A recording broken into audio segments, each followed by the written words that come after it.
Hi. It's great. Once again, my name is Simeon, and I'm here to talk about fashion in Iowa. As Rachel mentioned, yes, you heard that correctly, fashion in Iowa. No, I'm not crazy. Give me some time, I'll explain. But there are a group of us in Iowa. We're calling ourselves the Iowa Fashion Project, and we hope that we're working on something that can not only be transformative for the state of Iowa, but change the fashion industry throughout the country and possibly have a global impact as well. But a bit about me first. The interesting thing is, I'm not originally from Iowa. I came to Iowa from Ohio to work on the Obama campaign in 2008. I was one of the first field organizers during the Iowa caucus, and I followed the campaign all the way through the primary to the general, going to states all across the country, and ended up in Washington, D.C., working on the transition team and staying for the inauguration. After all of that, I came back to Iowa to finish my degree. But to be perfectly honest with all of you, I never thought I would stay. I never thought it would be my final destination point.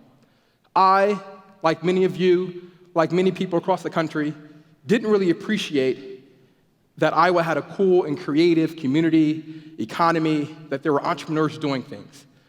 My understanding of the state was very surface level, but I would soon be proved wrong. So back to Iowa fashion. This article here is an article in The Onion, kind of satirizing Iowa Fashion Week. It's funny, I know, it's really, really funny. It gets thousands of retweets and likes and comments every single time it's pushed out during Fashion Week. This woman probably has bedazzled jeans on. It says that Iowa is fashion backwards, that the fashion and design talent is lacking, it's non-existent in Iowa. Or the perception of Iowa is corn, it's rural, it's agricultural, that there's corn as far and as wide as the eye can see. But what you don't see pictures like this. This is not LA, this is not New York, this isn't some European fashion capital. This is Ames, Iowa. Population 20,000 people soaking wet. This is their student-produced fashion show. Every single year they produce a fashion show, and it's considered the best student-run, student-designed fashion show of the entire country. Iowa State University has a really cool fashion and design program that is ranked one of the top 10 fashion programs in the entire country. It's a top 20 program in the entire world. A top 20 fashion and design program in Ames, Iowa. Or you don't hear about Todd Snyder, an Iowa-born, bred, and raised designer who just sold his line to American Eagle for an ungodly amount of money. You don't hear about Bedowers, a menswear boutique that's been there for 20 years in Des Moines. GQ recently rated the store a top 5 men's boutique in the entire country. You don't see images like this. This is a fashion show that we produced for Matthew Christopher. Matthew Christopher is another Iowa-born, bred, raised designer. He lives in New York City right now, but he actually manufactures bridal couture gowns in Iowa and ships them all across the world.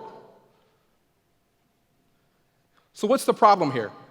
Why is there this massive disconnect between the perception and the reality?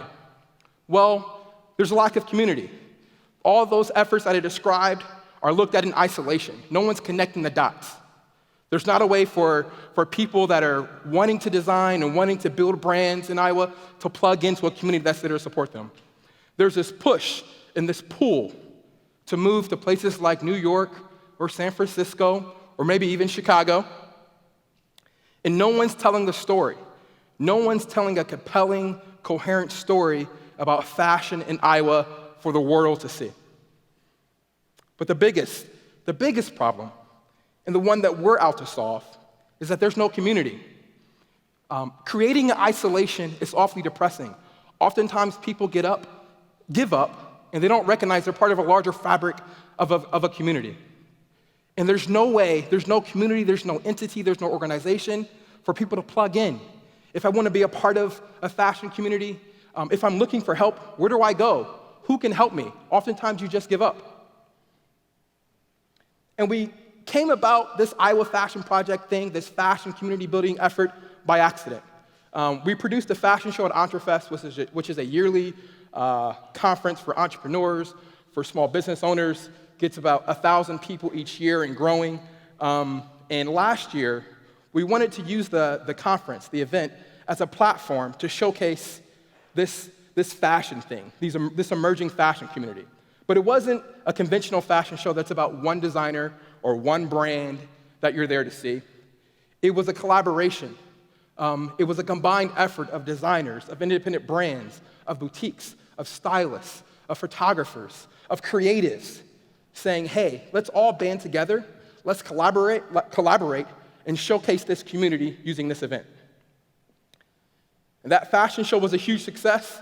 We had 400 plus people show up. After the show, people were demanding when our next fashion show was going to be, when's the next fashion event happening, how do I plug in? I really like what you guys are doing, the energy and the excitement. There's great momentum at that event, what you guys are doing, what's next? And it caused us to take a step back and think about how do we take that moment, how do we take that momentum and turn it into a movement? So we created the Iowa Fashion Project, and we had a launch party, and the first event was a test. We wanted to test, would people show up? Would a fashion community show up? Would designers and brands and people looking to plug in, or people who had ideas, and they wanted to figure out how to make that happen, would they show up to an event? Is there a consumer community out there who want to support local designers and manufacturers and boutiques? Will they show up to an Iowa Fashion Project launch event? And as this picture suggests, they did, and it was a success. But to be perfectly honest with all of you, we got some things wrong initially. Rather naively, we thought that we were going to do this thing, we were going to announce that we're here, and the skies would open up. The heavens would bequeath themselves to us, and we would get lots of funding, and we would be able to partner with large institutions and organizations because fashion in Iowa was cool, it was creative, it was sexy. How could you not want to be a part of this? Well, needless to say, that's not how things went down. But what we did find is that if we focused on community building, if we focused on providing a platform and an entry point for people to plug in, and if we kept doing events, if we had fashion shows and fashion mixers, and if we did that collaboratively, we could build our brand. Everything would take care of itself. And all of that work over the course of the year really culminated in Iowa's first fashion festival, Flyover Fashion Fest. Iowa, among many in the Midwest, is considered a flyover state, so we decided just to own it. Let's Flyover Fashion Fest, let's do it. Let's make it cool, let's make it big, and let's just keep this thing going.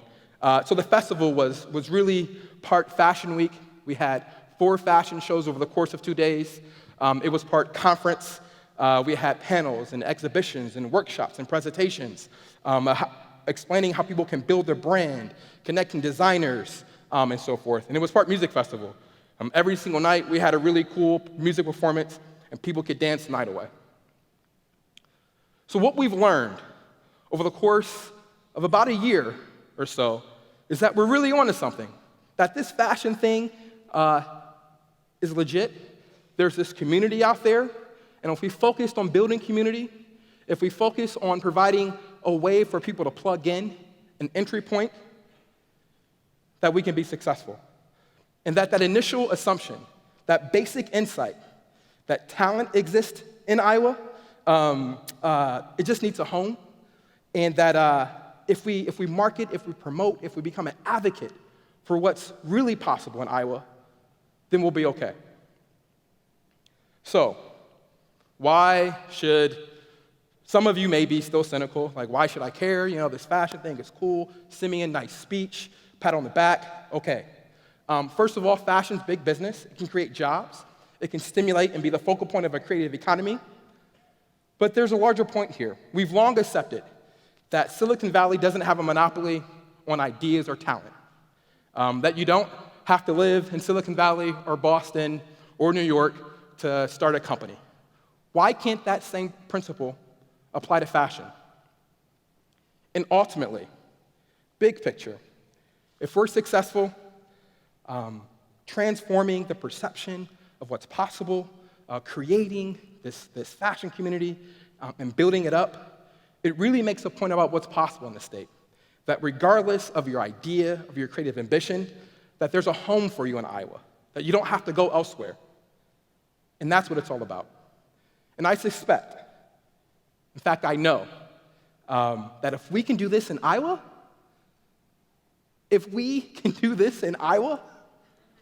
you all can do the same thing as well here in Redding. In fact, it seems like you already are. Thank you very much.